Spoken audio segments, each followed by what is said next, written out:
अन्य महत्वपूर्ण समाचार जूनागढ़थी सामे आवी रह्या छे, ज्यां मगफળી કૌભાંડ થવા હોવાની આશંકા સેવાઈ રહી છે। માળિયાહાટીનામાં મગફળી કૌભાંડની આશંકા।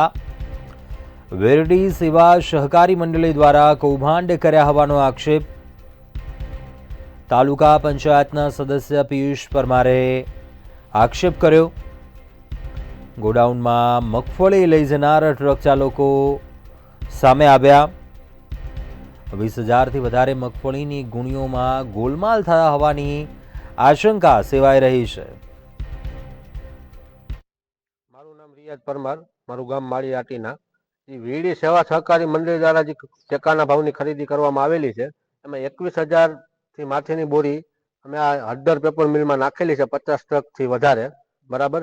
એ બધોય માલ નબળી ક્વોલિટીનો છે, બરાબર। એમાં અમારું કામ હતું ટ્રાન્સપોર્ટિંગનું, બરાબર। એટલે અમને ખબર પડી આ જાણતા કે આ બધી માલ નબળી ગુણવત્તાનો આ લોકોએ નાખેલો છે। મારું નામ અમાન કાદરી, ગામ માળિયાહાટીના, ટ્રક ડ્રાઈવર।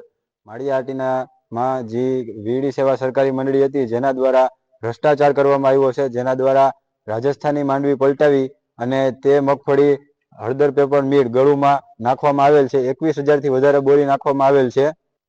નમસ્કાર, પિયુષ પરમાર, તાલુકા પંચાયત સદસ્ય માળિયાહાટીના।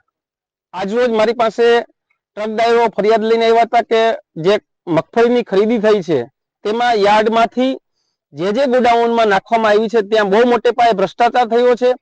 ખેડૂતોની સારી ક્વોલિટીની મગફળી હતી તે બહાર વેપારીઓને વેચી દેવામાં આવી છે અને રાજસ્થાનથી મગફળી ભરી અને ગોડાઉનમાં નાખવામાં આવી છે। ત્યારે હું આજે ચેકિંગમાં